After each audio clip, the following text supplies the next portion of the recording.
This is Killer Innovations, a show about ideas, creativity, and how you can innovate. Welcome to the Innovator's Garage, where you learn to create your next game-changing killer innovation. Welcome to Killer Innovations. I'm your host, Phil McKinney. Today, we're going to pick up a topic around innovation leadership. The innovation leadership discussion that I want to have today is tied to a conversation that I had with some people over the last couple of weeks or so.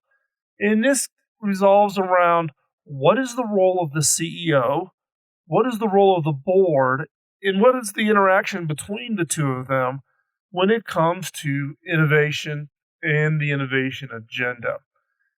So today we're going to talk about that. Now, leadership support for innovation is critical to any organization. Now, that seems obvious, doesn't it? It seems obvious to me, but it's not. While any leader knows how to spell innovation, few senior leaders understand what's involved or how hard it really is, unless they come from an innovation background. So in today's show, we're going to discuss, again, the role of the CEO and how important that role is, the role of the board of directors. Keep in mind that the board is effectively the boss of the CEO. And then one solution to the challenges of a CEO and a board that may not have an innovation background is this idea of creating an innovation advisory board. And I'll talk about that. And I'll also talk about my own experience sitting on one of those innovation advisory boards for a large public company. So let's jump on in. Let's talk about the CEO. First of all, let's take a step back and not think about it just in the context of innovation, but what is the role of a CEO in leading an organization? Well, one is they set the vision. They set the long-range vision. Where is this organization going? What is its 3 to 5 year kind of targets of where it wants to get to, whether it be size and scale, geographic coverage, revenue, margin, industries, market share, whatever that is. What is that vision? Secondarily, then they have to establish a leadership team. Based on that vision, do they have the right set of leaders in the organization? Do they need to swap some people out? Do they need to upskill some people? Do they need to recruit certain skill sets that they just don't have today? They need to define the objectives for the org. And the way I describe this is vision's the long-range kind of target. The objectives are the breadcrumbs to get from where you are today to get to that long-range vision. And there's nobody else inside of an organization that can own that other than the CEO.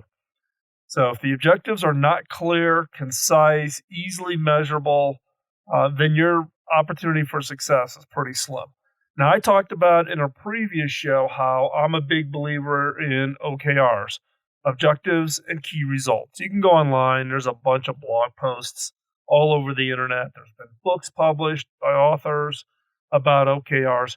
I don't believe in the full OKRs. We use a kind of a modified set of how we think about OKRs where I'm CEO at, but we have found them to be pretty effective at trying to be as clear as possible all the way through the entire organization about what our objectives are, and then what are those key results? What are those steps we do to get to those objectives? So a CEO has to define those objectives. And the biggest challenge I see for a lot of CEOs is they're just not very good at setting objectives. And the CEOs have to hold themselves and others accountable to achieve those vision and objectives. Now, to achieve all of this, right, the vision, getting the leadership team, setting the objectives, holding themselves accountable, they have to craft a structure, an org chart, roles, responsibilities, and a budget which the board approves, or in some cases will disapprove. And so, how does innovation fit into all of this? Well, one is innovation should be part of how an org achieves its vision. So how do you get to that long-range vision? What's the role of innovation to uncover, discover, create, prototype, experiment in areas to get the organization from where they are today to that long-range vision. The structure of the organization should also clearly include innovation to achieve its objectives.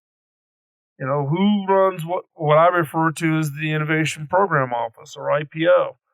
In an Innovation Program Office, it's not the people who are coming up with the ideas. That's not the role of IPO. An IPO's role is really around the operations of the innovation activities. Who runs the idea management system? Who's the one that kind of tracks the metrics and pushes people to hit their innovation objectives? It works with legal, maybe, and identifying ideas that have come into IMS that potentially could be patentable. It's really the behind-the-scenes engine, because innovation's not a team. Innovation's not an individual. It's a capability. And an innovation program office is that support infrastructure to allow everybody else to be innovative.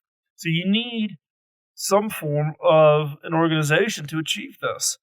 And innovation should be funded and resourced to the appropriate level to enable those vision objectives. So again, where does innovation fit in? It needs to be part of that organization. You need to have the structure that clearly includes innovation to achieve the objective, and you need to fund it and resource it. Funding is just dollars. Resources is people and time. If you don't put all three together, then you're really not serious about innovation.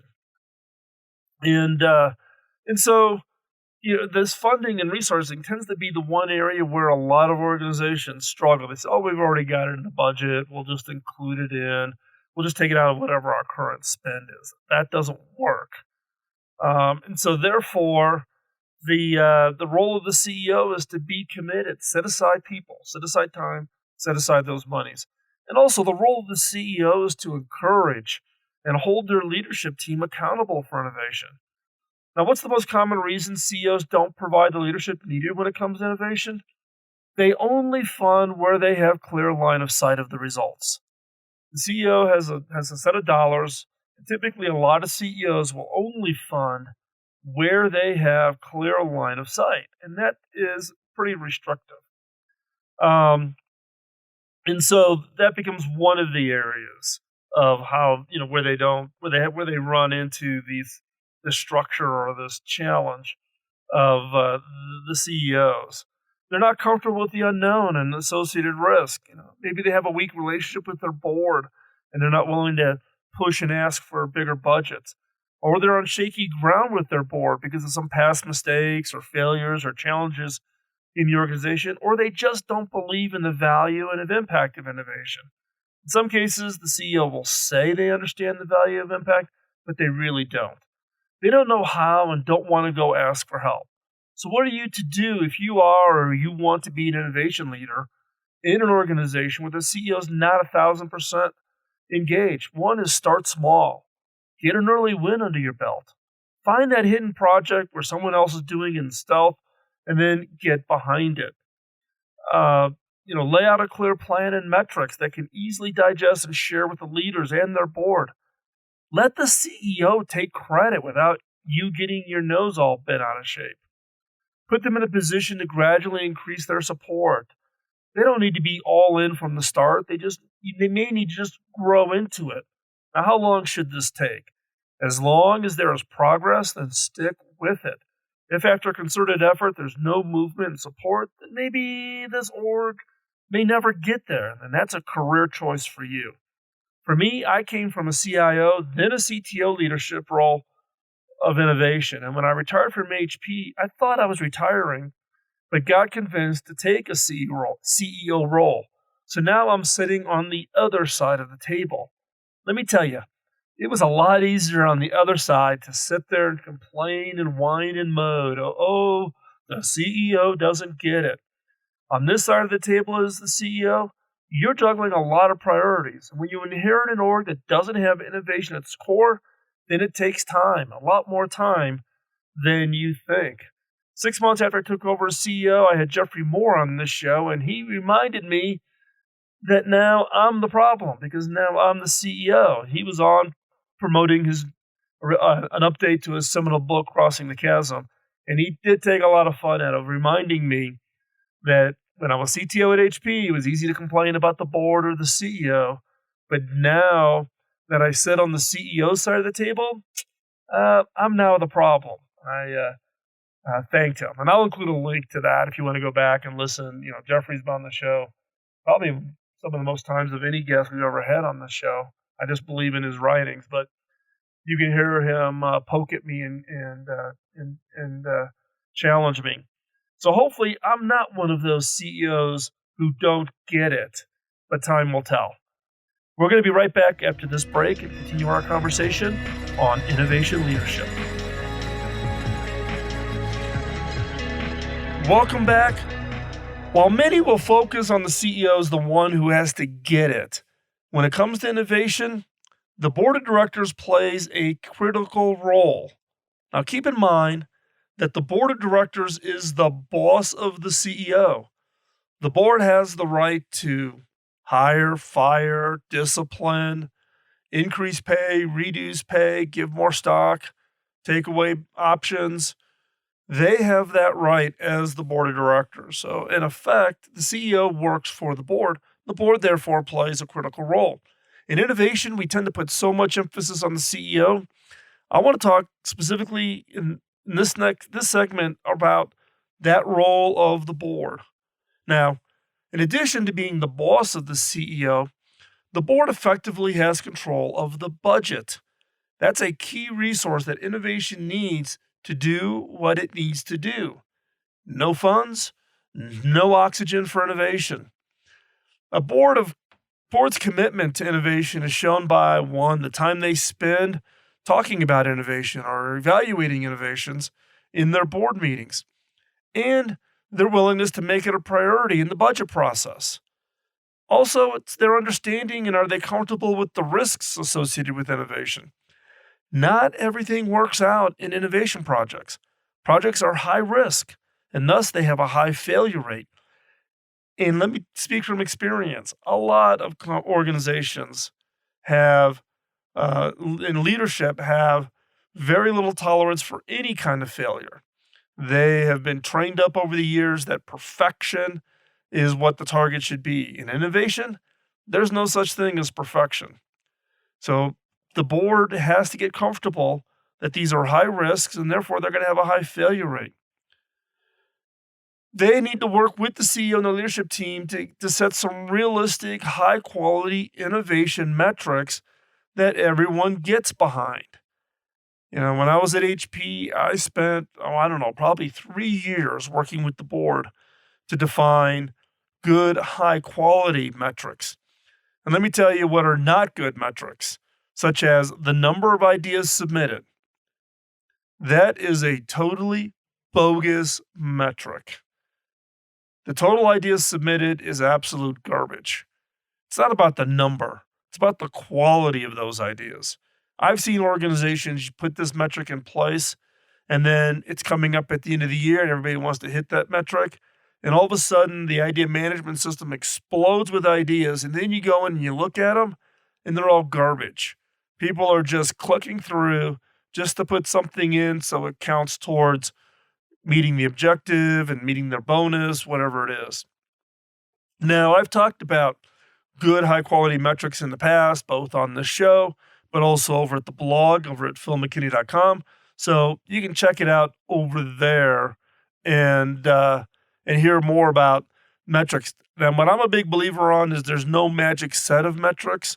You need to create ones that work with your organization, with how your management thinks, how your CFO thinks, how your board thinks. And in fact, when coming up with the metrics, the CEO should submit the innovation metrics to the board and explain why these are the right metrics, the right high-quality metrics for this organization.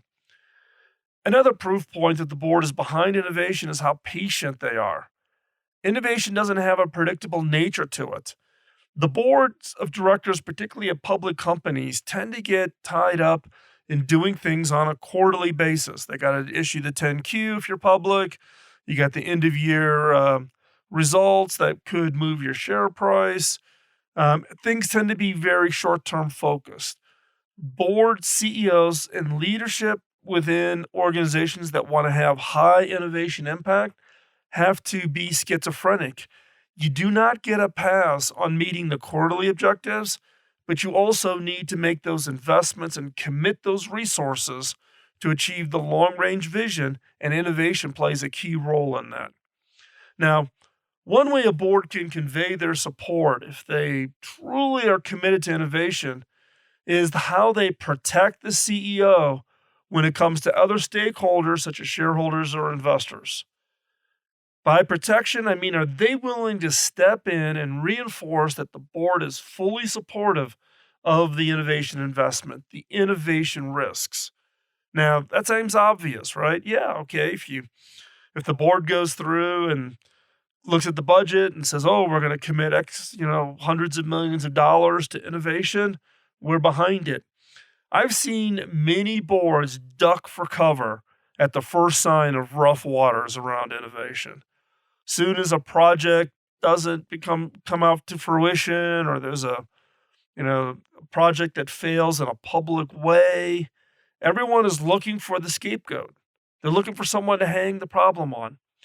And the board runs for cover and leaves the CEO to the wolves. If that's the case, that is a highly ineffective board, and a board that just doesn't get it. How can you expect a CEO and their team to have innovation confidence, the confidence that they are going to be supported to drive innovation, if the board is not willing to be that critical backstop? In my mind, no confidence, no innovation. The biggest risk I see for many organizations is that most boards do not have members who come from an innovation background. Few boards have CIOs or CTOs on their boards. Most board members come from a sales background or a CFO background, and maybe someone with a legal background. Those are not roles that inherently have innovation at their core. And while innovation is now part of MBA curriculums, you need people on your board who have lived it as their primary responsibility, not as a course, right? Would you have someone on your audit committee that the last time they looked at a financial P&L was in high school or community college? No. You want people on your audit committee that have a strong finance background. You need people on your board that have a strong innovation background. In fact, the day I was announced as CTO at HP, the first thing I did was have a meeting with the HP board of directors, specifically the technology committee in the board. Well, there was a little bit of intimidation there, but that showed that the board was interested in hearing my thoughts, my ideas on how I thought about technology and innovation and products and HP's market, HP's opportunity for success. So how does the board get the input and guidance on how to encourage and support innovation in an org that's taken a critical fiduciary role? The board has a fiduciary role. One is find outside consultants that can train the board. These are consultants who really have done it, not the typical consultants. And have the innovation organization meet with board members one-on-one to help them get up to speed. That's the role, if you're an innovation leader, is to help educate the board. And find organizations that have innovation at their core. And also think about creating an innovation board of advisors. While the idea of creating this sounds great, it's a lot harder to form and to run than it sounds good. And that's a topic that we're going to cover right after this short break, so don't go anywhere.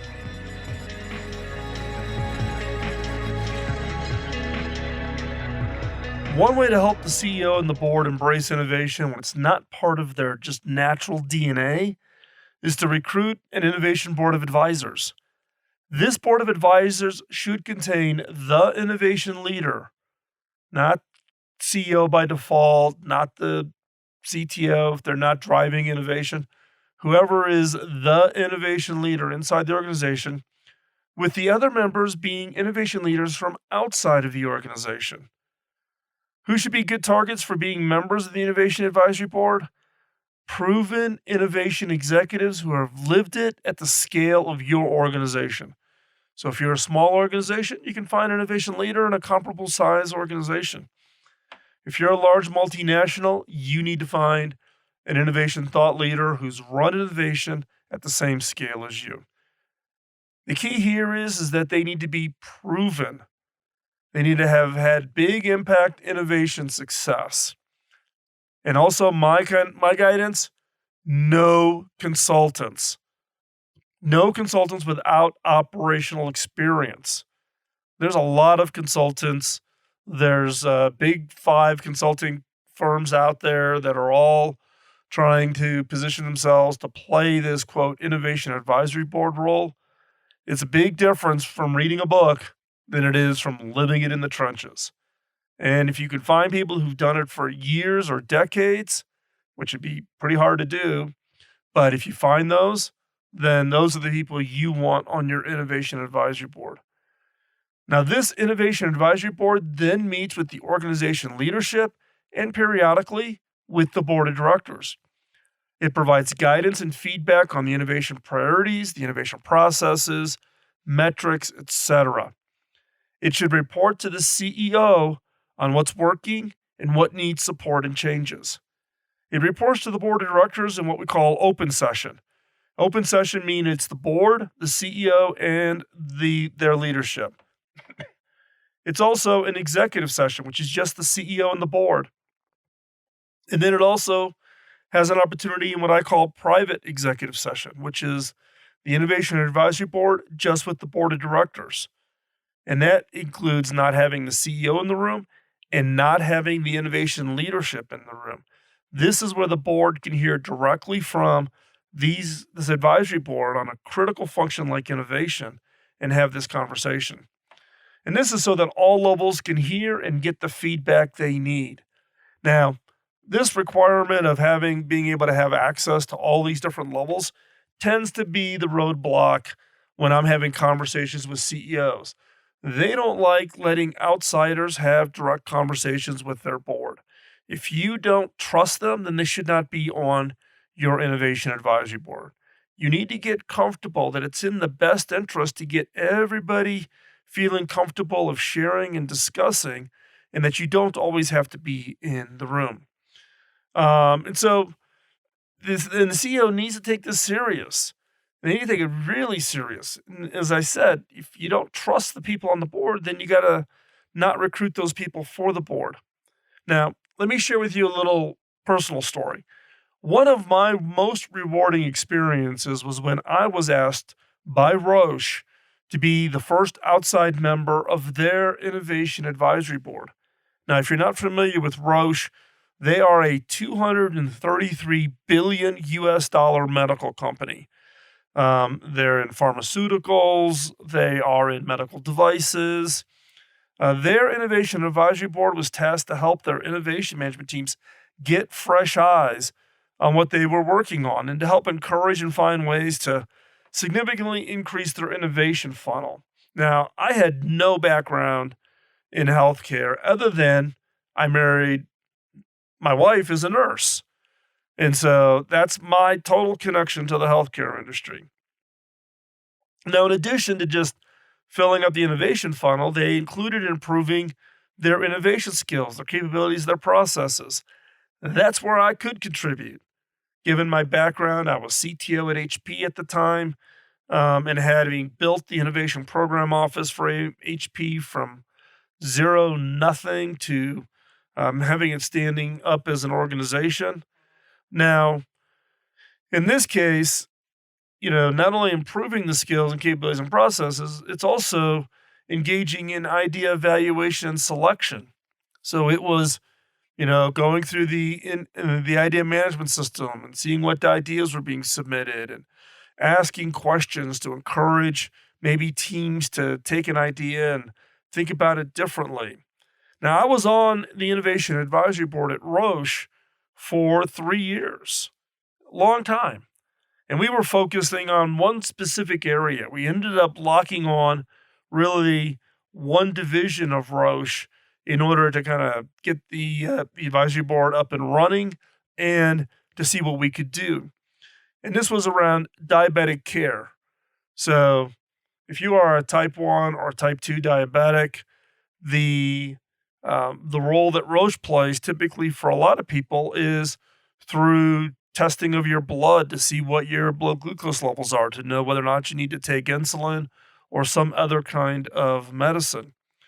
In this area that we particularly focused in on was the explosion of people being diagnosed with type 2 diabetes. Type 1 diabetes means, things like your pancreas has failed. A type 2 diabetic is what we would refer to as lifestyle, meaning most people that are type 2 diabetics are morbidly obese.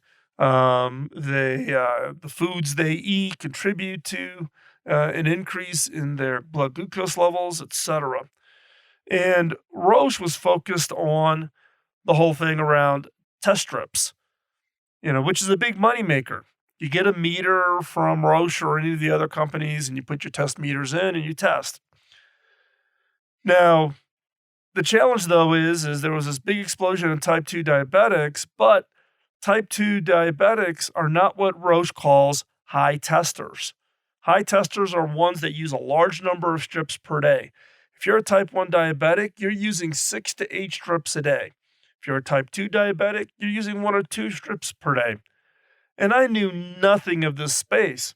So I had Roche send me one of every kind of blood glucose test meter and test strips. And for the 3 years I was on the board, I tested my blood every morning and every night. Now, my philosophy around innovation, and if you've listened to this show, you've heard me talk about this before, you cannot innovate if you do not live it. So in this case, if I was going to help Roche think about type 2 diabetes, I needed to go through that experience. Now, I got really good at predicting what my number would be before I tested. It did cause me to change my eating habits, which was an interesting side effect. When you see what that slice of chocolate cake for dinner last night does to your numbers in the morning, you start adjusting your eating habits.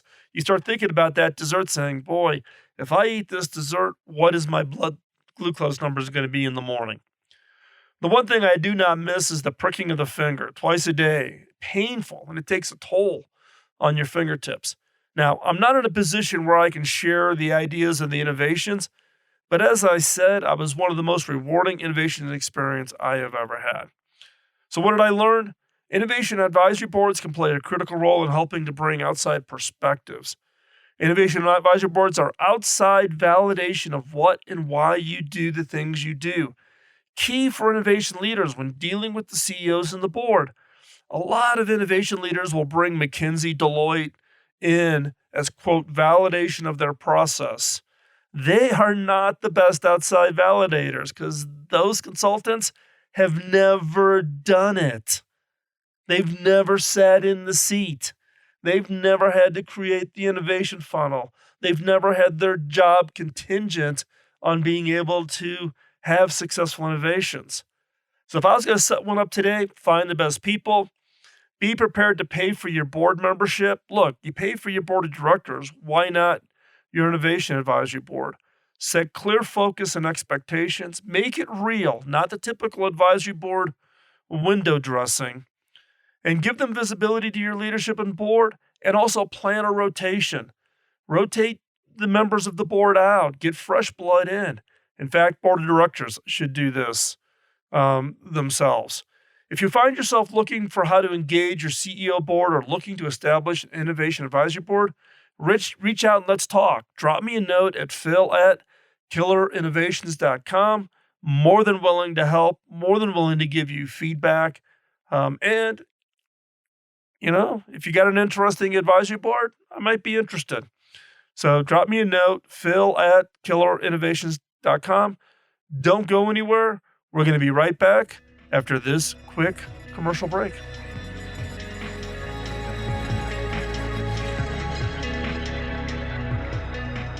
Back in the early days of this show, I would share what I called a killer question in each episode. These questions were designed to be used in your personal team or organization's innovation efforts. Now, based on feedback from listeners just like you, we've decided to bring it back with some improvements. Each episode of the Killer Innovations has a segment that I'm now calling 5 Minutes to New Ideas. It's designed for the creative mind looking for that next great idea. Each episode will challenge you to think differently about yourself, your business, and your products and services by asking unique, funny, and sometimes crazy questions. These questions are designed to force you to look beyond the obvious and to uncover ideas and opportunities you never before considered. So, get out your notebook and be ready to uncover that game-changing idea. Here is 5 Minutes to New Ideas. You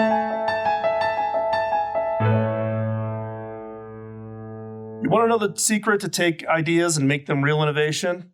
It is what I call the daffodil principle, which I learned or more likely stole from an article published by Geraldine Edwards. In one of the small mountain communities in the Sierra foothills, there's a church. If you take the time to pull off the road and walk around the side of the church, you'll see a hand-lettered sign pointing to the daffodil garden.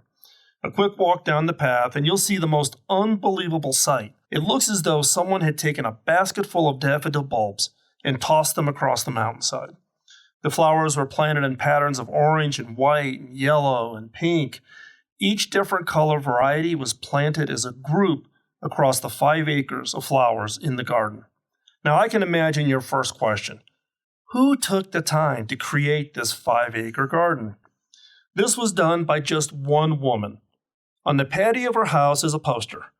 Answers to questions I know you are asking. The first answer was 50,000 bulbs. The second answer was one at a time, by one woman, 2 hands, 2 feet, and a very little brain. And the third answer began in 1958. There it is, the daffodil principle. For me, the moment I heard this story for the first time was life-changing. I thought of this woman who for decades had planted one bulb at a time to bring her vision to an obscure mountain area. Think about that for a moment.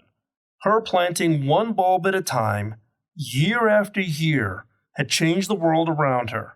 She had created something of incredible beauty and inspiration. The principle her daffodil garden taught is one of the greatest principles of success. That is, learning to move towards our goals and desires one step at a time, often just one baby step at a time, and learning to love the doing and learning to use the accumulation of time. When we multiply tiny pieces of time with small increments of daily effort, we can change the world. Why did this principle have such a significant impact on me? It is that reminder that if we do what needs to be done each day, no matter how small the step is, we will make progress towards our goal. When it comes to taking ideas and turning them into innovations, the impact from accumulating effort, no matter how small, can be the difference between try and success. I'm not saying that it's easy. For me, it's easier to procrastinate. I am a world-class professional procrastinator. Just ask my wife. Yet, I've had to put in place some learned habits to ensure that what needs to get done gets done. Each week, I know that the scripts for my radio show will not write themselves. So what do? I get up at 5 a.m. every morning, just as I'm doing at this very moment, and I spend about an hour on the scripts. In any given week, I put in 8 to 10 hours on each script for the 1-hour radio show, and then I record the show over the weekend, then repeat it each week for 14 years. My radio show and podcast are my example of the daffodil principle. Starting in 2005, doing the small daily task that led to each episode of the show.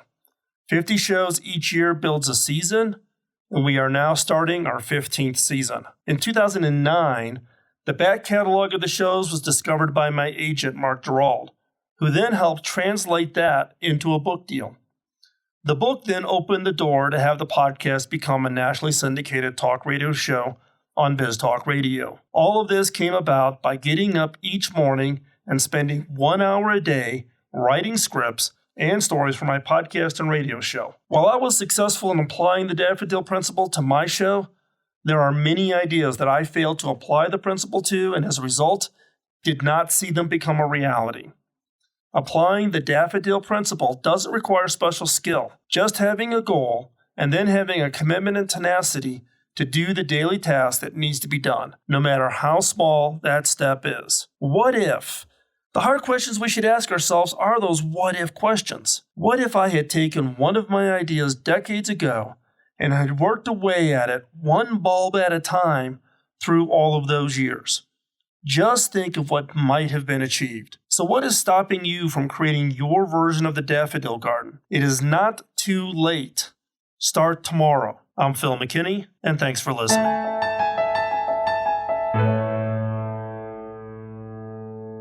Thanks for taking the time out of your busy schedule to join in. If you have any comments or suggestions, drop me a note at phil@killerinnovations.com.